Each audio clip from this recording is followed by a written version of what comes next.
Bentuk ungkapan rasa syukur atas telah dilantiknya menjadi Bupati dan Wakil Bupati Kabupaten Lebong periode 2021-2024. Pemerintah dan masyarakat Kabupaten Lebong melaksanakan syukuran yang bertempat di pendopo Rumah Dinas Bupati Lebong Minggu 21 Maret 2021.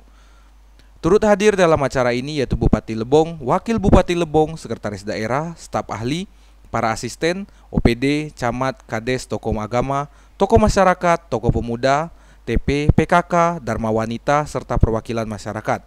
Kegiatan ini dilaksanakan tetap menerapkan protokol kesehatan guna mencegah penyebaran COVID-19 yang diawasi langsung oleh pihak Dinas Kesehatan serta anggota Palang Merah Indonesia atau PMI.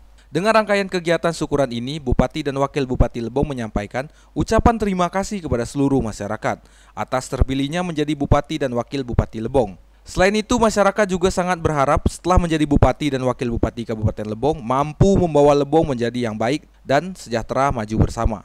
Dari Rumah Dinas Bupati, Widya Akladulu, Lebong TV melaporkan.